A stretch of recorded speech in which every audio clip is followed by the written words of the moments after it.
Hey guys, Overlord Prime here bringing you another map reading video. Sorry it's been a long time, I've been very busy in real life.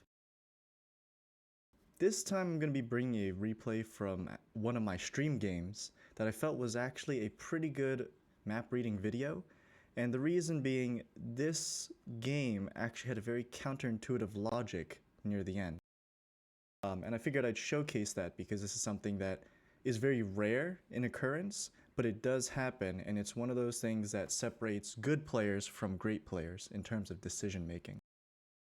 So I'm playing my Cobra, and I'm playing Northwest Spawn on Fjords. Now, one of the big problems with the Cobra is that its clip reload is a little too long, 45 seconds, but having a 1900 damage burst in 4.5 seconds is insane. So what this means is the Cobra is a very strong punishing vehicle, but has all of its stats skewed away from frontline gameplay, right? It's no frontline vehicle in order to be one of the best supporting second line vehicles.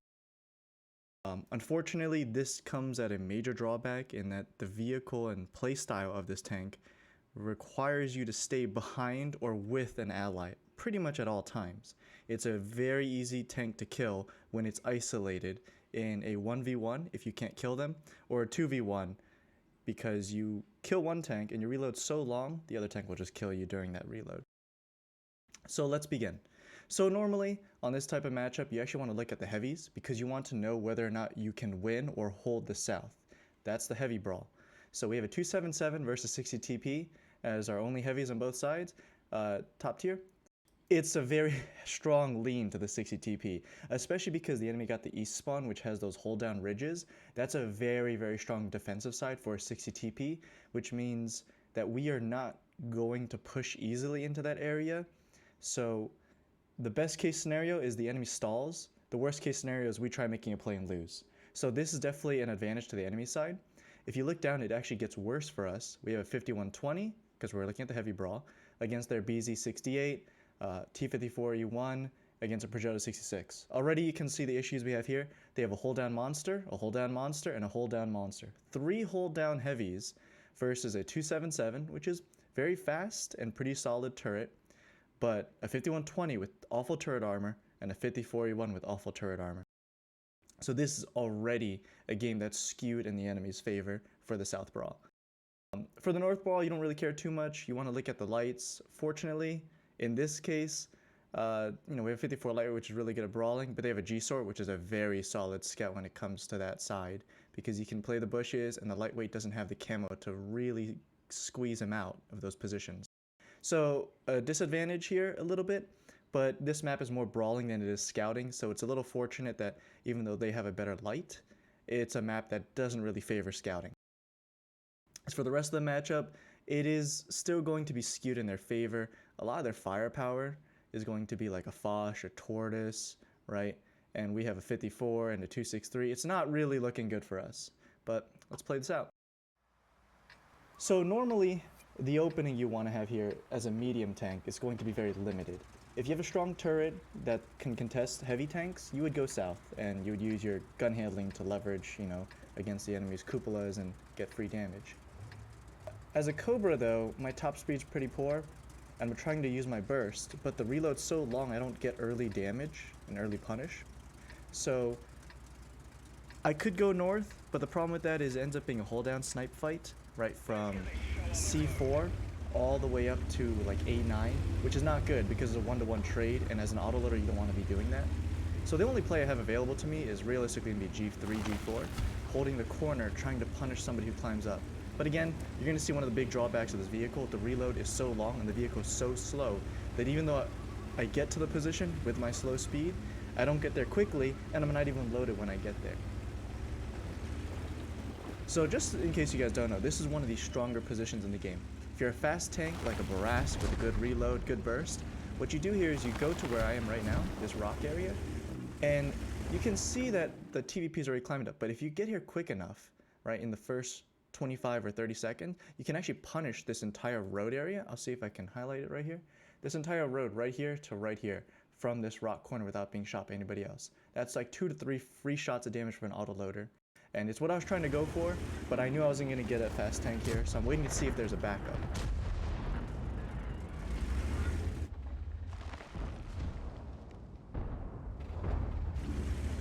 So I'm waiting to see if the TVP is going to run away. I do make a mistake here though, and I am actually looking at my mistake right now.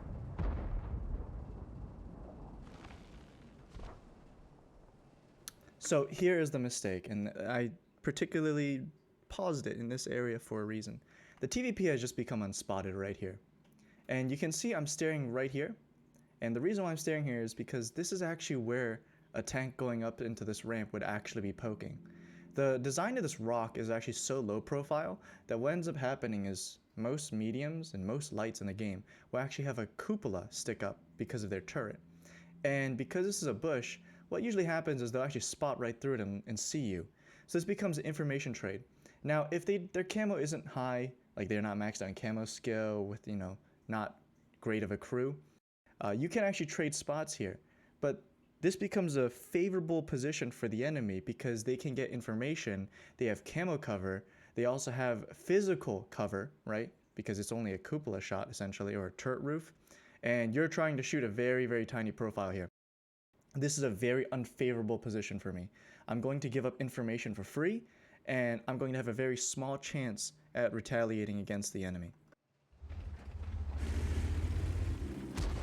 So I'm trying to not give that information away. The enemy doesn't know I'm here, right? So you see I'm trying to play around that because I want to bait the TVP out to get free punishing shots. The enemy hasn't really shown their hand yet.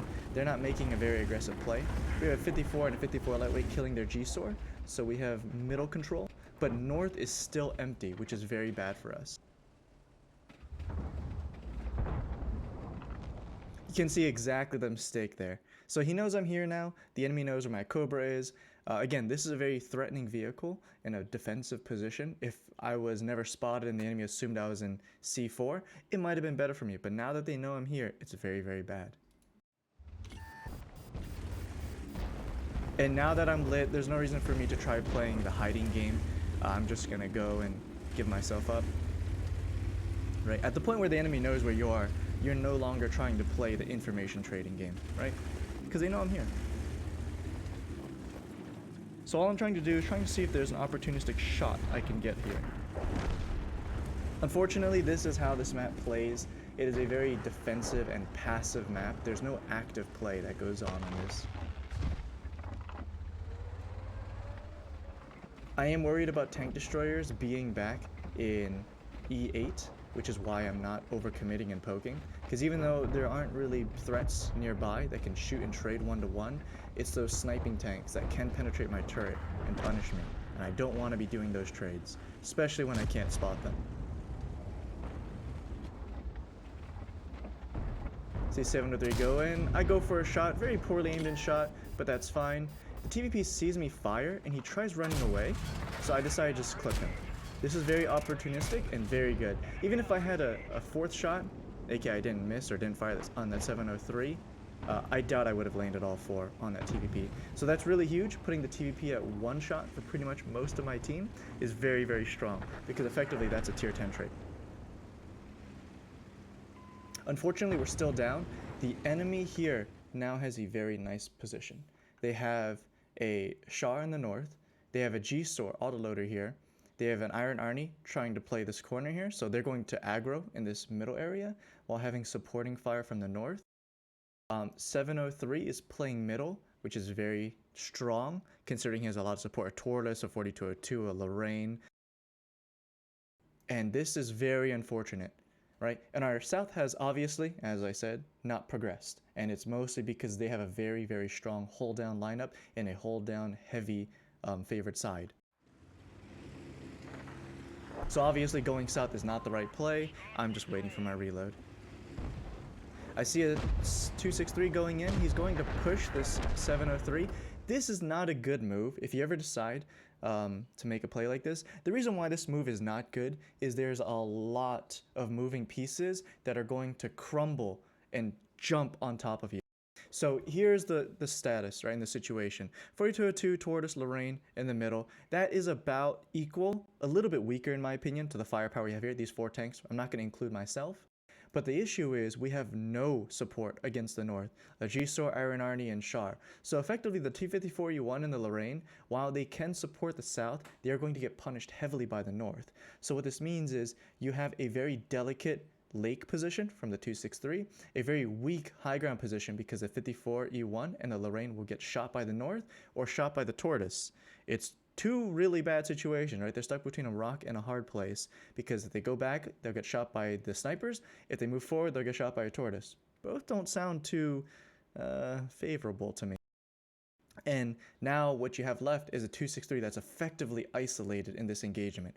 The T-103 and myself can try to support, but there's a lot of positions here with a lot of cover. This mountain, namely being the primary blocker, and then a bunch of buildings where they can just hide from us.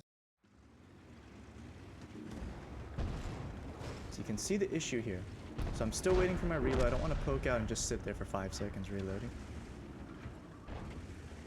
I'm not going to be able to get a 4202. Unfortunately, he's in a very strong position. But this tortoise is something I need to try focusing. I'm going to go around the T-103, let him play that inside. And I want to punish this tortoise. Now I see a side shot here. It's orange, but obviously going for an orange side with a 50% chance of pen versus a small green area on the cupola, you want to go for those green shots, right? Especially because this is a Hesh round that if you hit and pen, it creates an internal explosion, and based on the tortoise's crew layout and positioning in the vehicle, it's a very, very nice and juicy hit because the chance of killing multiple crew members is quite high. So I'm not being shot by anybody in the back, so this is a very, very good, favorable engagement right here. I want to try getting as many pens as I can. So 2 pens, I'm not going to bother going for a third. It's a little too risky. We've overstayed our welcome. Exactly what I feared has developed, right? The 263 has died from the tortoise and 4202. The T-54E1 is sandwiched by the north and the south. He's going to die. This entire center has collapsed. And this is why you never want to be pushing in as a 263 in this type of situation. If you don't have a good grasp on the north or in the center, pushing in to the center of all the enemy tanks is going to be a suicide move, right? Very, very bad. Our T-69 has also abandoned the north at C4. He's run back all the way to D1, E1. Most people would call him a coward here, and I believe my team does do that, but he's actually made a very good decision. Instead of opting to play a very unfavorable position here defensively, where he can get rushed by 2 or 3 tanks and die without any support, he's gone back and played a very, very strong defensive position.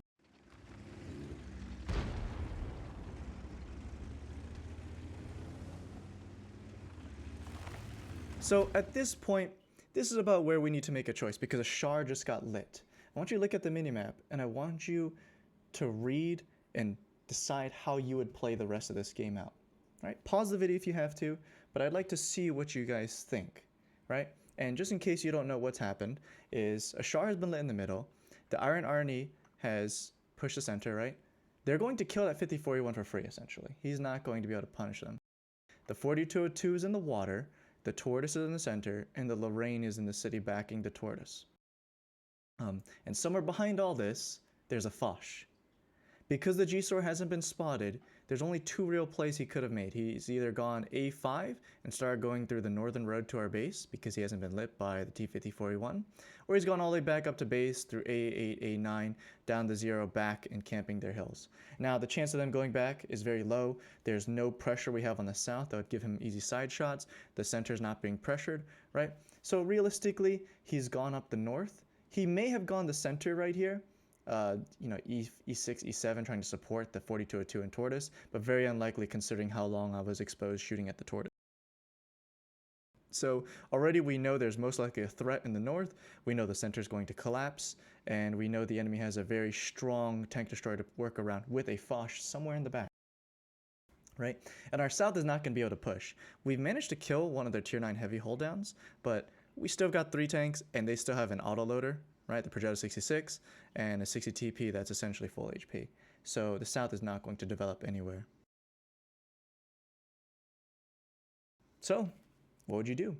And I'm asking you this because it's counterintuitive. You may come up with the correct analysis and observation about what's going to happen, but your reaction to it may not be the right one.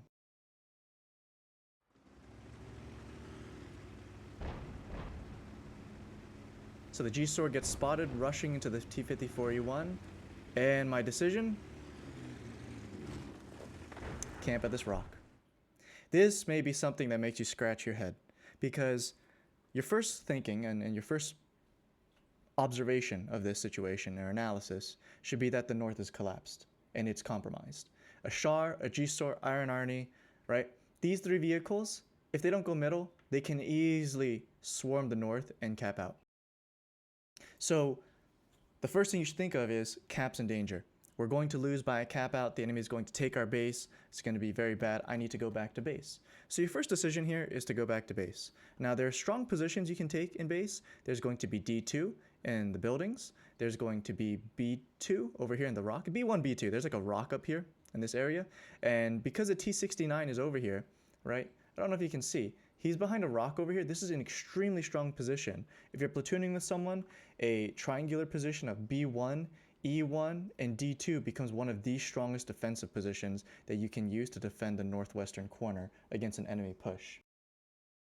Now, the reason why this is bad is in a vacuum, in isolation, this one move may be very, very good. In fact, if you're expecting the enemy to take your base and take the north, obviously, the proper reaction is to go north and engage. The main problem with that is the follow-up steps. It doesn't matter if you make a good play if the setup you put yourself in after that play puts you in a worse position than you were before. It's pretty similar to chess. You could have a very good move, and you could have multiple good moves that you can see, and it's not how good that one move is, it's how good that move sets you up for subsequent moves, right? I don't care that you captured a piece with a single piece. I care that, oh, you didn't capture a piece, but now you're in a stronger position to threaten more pieces on the board. And this is exactly what we're looking at. A northern push to defend base may seem good. It directly counteracts and pushes back against the enemy cap. And, it's a direct reaction to what the enemy is going to do. Here's the problem. We don't have a good play out of there. And here's how you have to read this.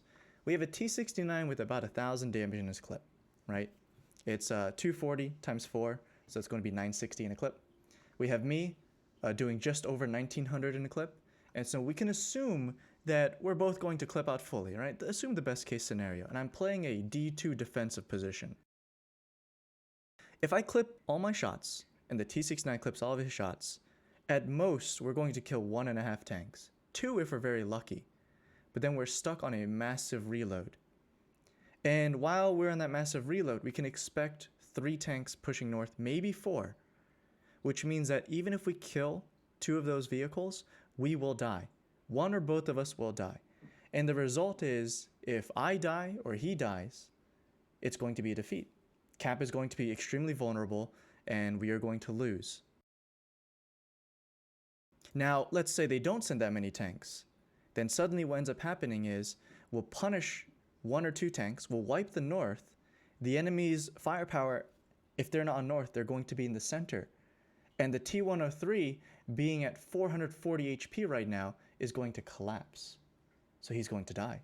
And that means the center is compromised.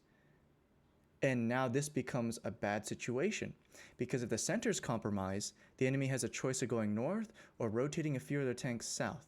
With both of us being autoloaders and using all of our firepower in the north, we are vulnerable to a counter push, and because of that, this means the enemy is allowed free reign by going south and sandwiching the heavies down here. And again, they're stalemated on the south, so any involvement of extra vehicles is going to result in a very bad position for our team, aka a loss on the south. And the moment south loses and a 60 TP and a Progetto ends up getting into the fight, then the T69 and myself will lose, which means the north in the best and in the worst case scenario ends up being a very poor position. Now, the second position is going to be where the T103 is, either playing the hold down position here, or there's another position right here. There's a rock right here that I was using at the beginning against that TVP. This is a forward position. It's a little hold down. You can fight the enemy tanks there and they can't really engage. You can fight the tortoise hold down and stuff. The big issue with that is, even if I leverage my firepower and my hold down and my turret against a tortoise, I am not guaranteed to kill the tortoise, right? And let's say I do. If I kill the tortoise in 3 shots, I have 1 shot remaining. Am I confident that I'll have support with this 1 shot remaining to punish and kill whatever comes after me in the center, right? A lot of the enemy firepower is centralized, and the threat of going towards that centralized firepower is that they all push at you at once. And by being so close to them, the chance of escape is very low. And again, Cobra's top speed is very low, so even if I react as perfectly as I can, they have tanks that are faster than me, and they can just rush me down. So not ideal. And again, that puts me at huge risk. If I die, center collapses, and if center collapses, then they can punish north or south, and that's a defeat. So that leaves us one option, and that's to abandon the cap and play south. This is realistically the only position we have available as our final option. So there's the D2 hold down buildings, there's the close range F3, G3 corner, contesting center. There's also the south area against the heavies, but again, this is a non-choice because you're fighting a Progetto and a 60 TP, not a good decision. Either one I push, I will be taking a 750 damage hit and then a clip. It's very risky. So that's not going to be a choice. So the only option we have available is to play this defensive spot to counter center. And this is why it's counterintuitive. The best option we have available right now is to not play to counter the enemy's win condition. Right now, the enemy can win by capping out. They can threaten cap in a few seconds. I would say 30 seconds to a minute, they'll put cap pressure or get cap control. So obviously the line of thinking here is to go to cap. But as I've just highlighted the hypotheticals, every single option I have there is going to result in a loss. However, playing here, oddly enough, gives you the highest chance of victory. And this is because I'm able to leverage one of the greatest strengths of this vehicle, and that's the burst. And you'll see why. I'm going to try to get the enemy to push into us. So the only way this move and this strategy works is the enemy does not cap out. If we can pick off enough vehicles that they don't have enough firepower to cap and screen, that's what we're going for. We're trying to take advantage of the enemy going to cross that open area against that T69 that I just saw. You saw he was behind a rock, but there's open ground near him. Pushing into the T103 that's held his hold down spot, which is excellent. These guys have all played perfect positions. And we're going to try picking off the center if they play too aggressively, or pick off tanks on the north if they try to push into the T69. And if the enemy tries punishing our south, they have to cross such large amounts of land that it gives me an advantage, because now my long reload isn't going to be that problematic. They have to cross long amounts of terrain, which counters the big weakness of this vehicle, which is the long reload, right? They travel longer distances, I have more time to reload. Perfect.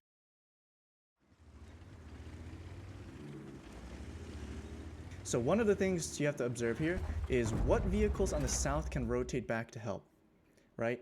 We're very loosely playing this odd stalemate game, right? 277 M3Y 5120 stalemating against a Progetto 66 and 60 TP.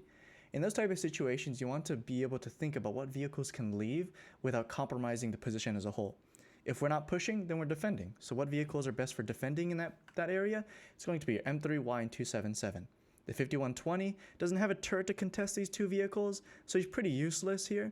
What he can do is he can rotate next to me and punish this line, which would give us the best spread of vehicles and optimize use of firepower. So right now I'm looking to punish them. The enemy is going to get a little antsy, they're going to push, and I'm hoping that it's the center that goes forward first. I see the Foch, I'm going to shoot at him. Instead of killing him, I immediately go to the tortoise because the tortoise has armor, and that armor is very dangerous for my team.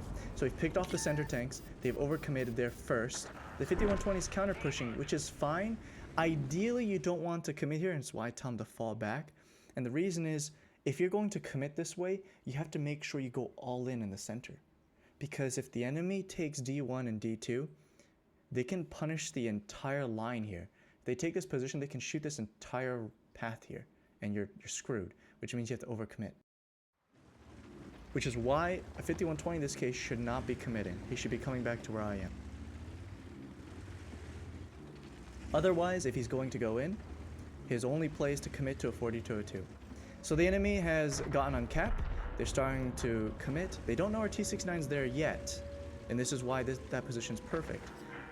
He kills the Iron Arnie. The Shard decides to push forward. A Lorraine is crossing over to kill T-69, and unfortunately, this is where you have to make a choice. Who do you go for in this situation? So I'm going to be reloading in about 10 seconds, and this decision matters a lot. If I kill the Lorraine, then the T-69 lives a bit longer. But if I kill anybody else, I help our southern position. So this is another tough decision you have to make.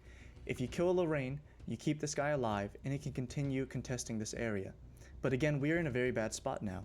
We're lacking the firepower in the south. A 277 M3Y, like I said, was the minimum required firepower to play defensively. The 5120's gone middle, and he is not really doing too well because a Char is now coming here. So I have two choices. I can either save a T-69 and have an outlying vehicle supporting our base. I can focus the center here, or I can do a complete rotation on the south and support our heavies.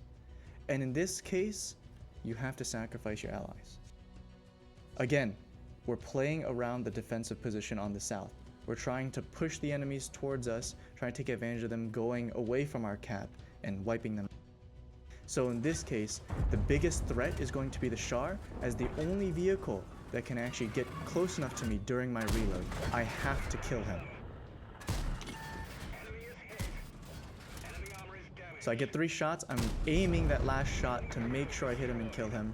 Lorraine pushes and kills the T-69, a little unfortunate, but now I'm in a favorable position. So a few things have developed here that's very good.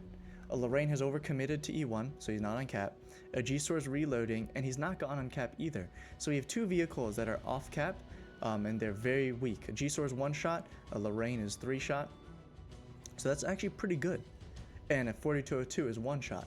So these 3 vehicles are very threatening, but again, none of them are putting cap pressure, and our south is playing defensively. So one of the biggest plays the enemy can make is to get on cap.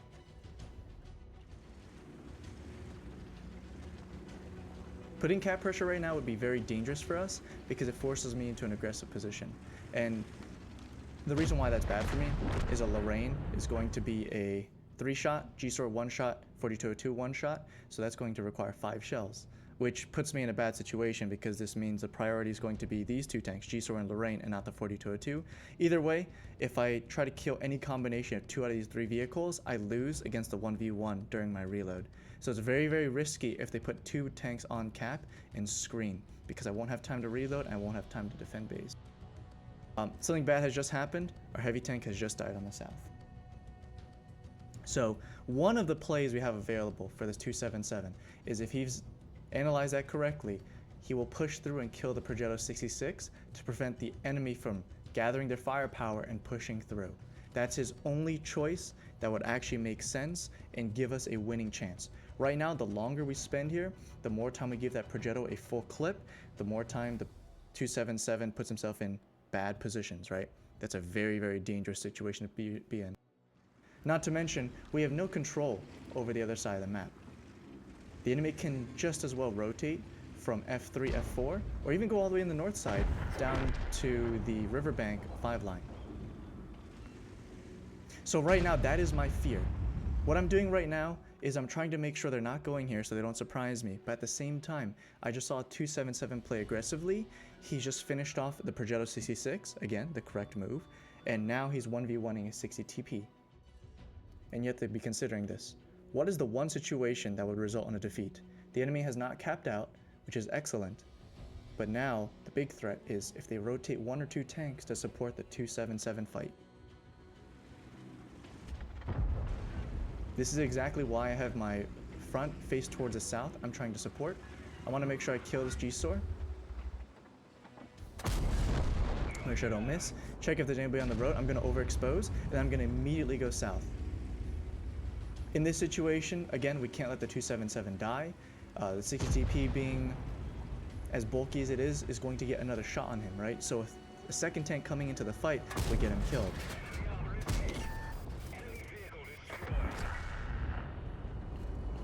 and now it's just a Lorraine. And the Lorraine has made the capital mistake of getting on cap just about a minute too late. Now that he's on cap, we know exactly where he is, we know how to react, there's no fear factor in how we move around the map.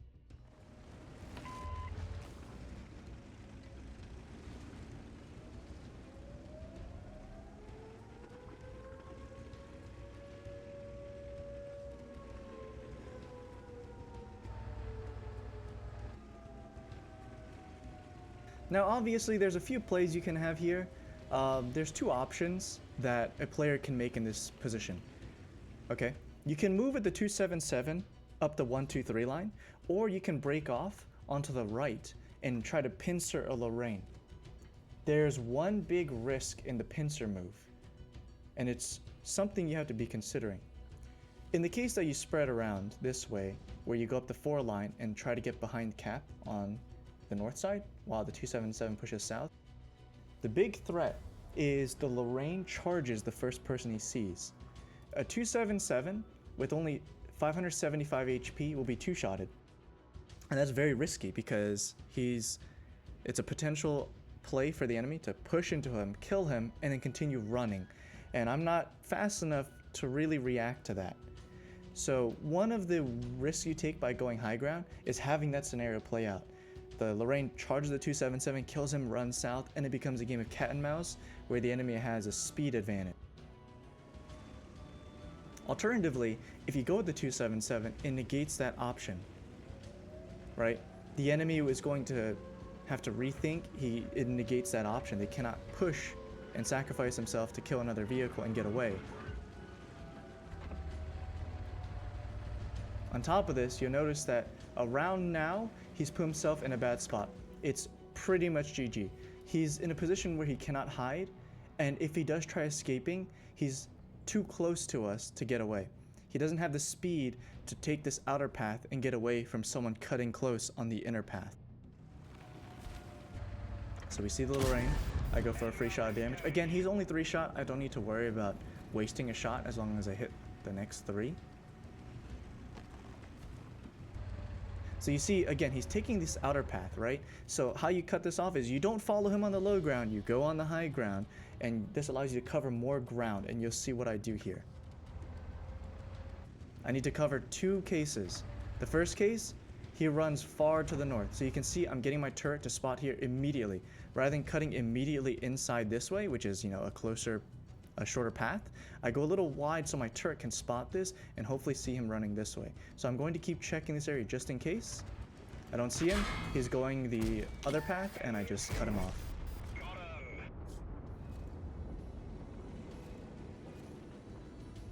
And that's the end of the game.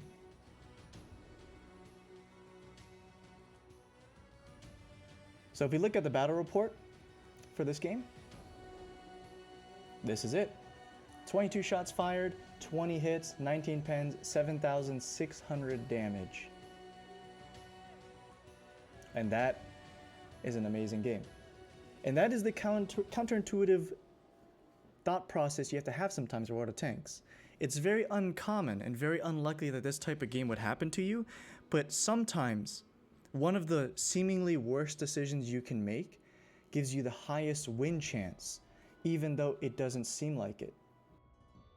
And if I were to go over that, why that's the case, is in that middle of the game decision making where I had a choice of going to 3 realistic positions, north, middle, and south. The north play results in a very high risk, low reward, where if I do clear it out, I risk the middle collapsing and then the south dying. If I play middle, it's a medium risk and actually slightly higher reward. So it's like medium risk, medium reward, where if I do win the center, I can push behind south, assuming the enemy's gone north, and then we win the south and we can rotate back to cap. But this turns it around and now there's cap threat. So it's very dangerous in that case because they'll know where all of our vehicles are left. The last play is very low risk, but it's high reward because the risk is you're not going to die. Playing that south area, is very, very defensive. It's very reactive. But the opportunity is that if the enemy makes a misplay and doesn't go for the best option, which is a 3-man cap, you have the highest odds of winning. Going north is suicide, going middle is a very risky 50-50 suicide, but playing south, you're guaranteed a non-death, and on top of that, it gives you the highest chance of victory should the enemy decide to not cap. So by running away from cap and running away from the enemy's win condition, we gave ourselves the highest chance to win. And it's these types of games that are really interesting to watch, because it seemingly doesn't make sense when you try to logically think about what should happen, but then when you play them out and see how they play out, it makes sense. Anyways, hopefully you guys enjoyed this. I'll see you guys around. Thanks for watching. You guys have a good one.